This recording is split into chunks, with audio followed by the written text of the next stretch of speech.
Hey everyone. Welcome to Unique Ways with Thomas Gerard, an audio podcast. We have a great guest on today. She's been fortunate enough to develop a career as a digital artist, which she loves, and is creating designs, characters, and levels that connect with people and new experiences to be explored. Please join me in welcoming Karla Mercado. Welcome, Karla. Thank you, Thomas. Hello, I'm very happy to be in your podcast. Are you ready for 20 questions? Yes, Okay, question one. Tell me a little bit more about yourself. What do you do? I am an environment designer with a background in animation and graphic design. I like everything, so I cannot do a little of everything, but right now it's mostly 3D work. I am from Mexico and I went to Vancouver to study, and I spent there like a year. Yeah, just for the audience, Karla and I met here in Vancouver, where I was her design instructor. So question two, what's a key piece of knowledge that makes you different? I think that I like to continue learning and add new things to my designs. So whenever there's something new, I try to add everything I learn. I like to work in teams and meeting new people. I think that working with people is like the best way to keep to make like new and different ideas. Sorry, I think there's a truck. Do you hear it? It's okay. Okay, okay. Yes, so I think that what's make me different is that I've been able to work with different kind of people to help me learn and grow different as a designer. Great, sounds good. Okay, number three, why this of all things? Why do you do what you do? I love the process of creation from an idea that sometimes you're thinking to then development and to finished product. I like to see the evolution and how things progress and to be able to explore and discover new things. Great, and some people struggle with number four, but the question is, what does your future look like? I think it's pretty similar to what I do now because I will be trying new things and traveling and eating new things and everything I can do, I would like to try.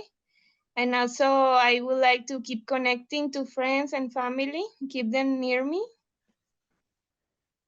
Great. Number five, we say is unique to this podcast. And the question is, let's talk about location. How does the notion of place play into what you do? I think it's a very important aspect because it affects how you see life. Like all the experiences you have make you who you are, and then the places that you've been are part of how you think and how you react to things. Yeah, it's super true. You know, here in Vancouver, we're just kind of in this post-pandemic phase and just starting to have in-person events again. And so I think that really affects place. Number six, Yes, yes. yeah. Number six is if you had to start from the beginning, what advice would you give your former younger self? I think I will talk more because public speaking has been very difficult, and I believe it's not something so difficult now, but when I was younger I thought it was impossible. So I think that I was wrong, and I should have started to believe in myself and start speaking more, and I think it's better to start early. Great. What's a day in your life like? It's very chill. I think I get breakfast and then I work mostly from home. So it's very, I think it still feels pandemic, but I go into sometimes online courses and learn something, and I like to cook and play video games with my friends.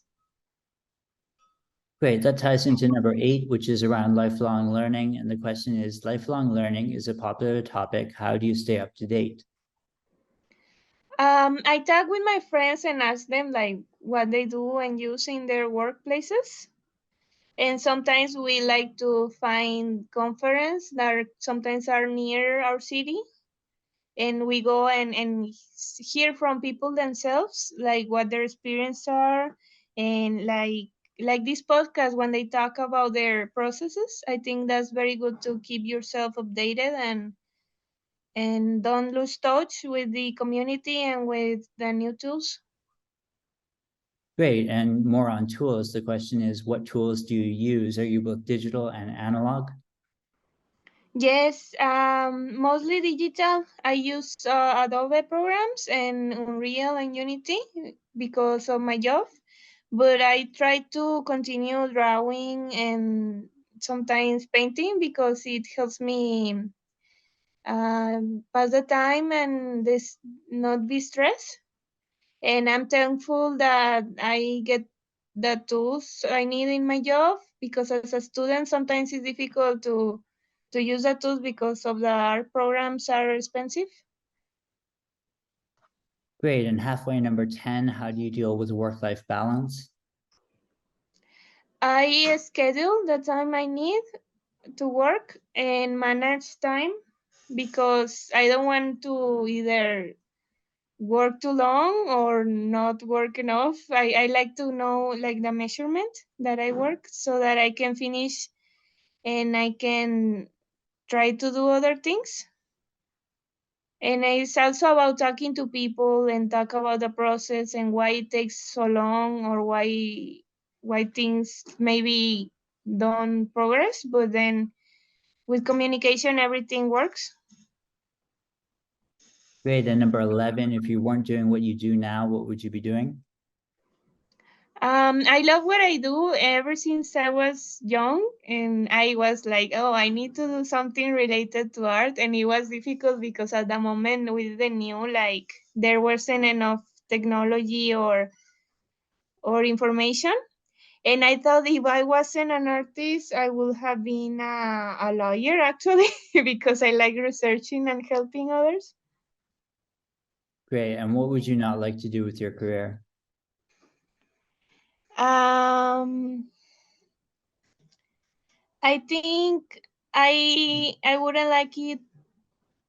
I don't know. Maybe sometimes when the program gets too heavy and has bugs and crazy things, sometimes it's stressful. But looking back, is not so bad. I guess letting the stress get to you or feeling burnout or those things that often happens when you put too much work. I wouldn't like that. So I think it's better to talk to others about how they get off this situation and try to improve. Great. And what's your favorite word, quote, or sentence? I really like this sentence that says, the light shines the brighter on the darkest environment." Hmm. Do I you have feel like when you're feeling down and everything is totally bad, it's actually when the light is stronger, and when you find it, then you can reach out of every bad situation. nice? I like that. And do you have a least favorite word, quote, or sentence? I don't think I have. Okay. And 15, if you had to pick one word to describe yourself, what word would you choose? I would say cheerful.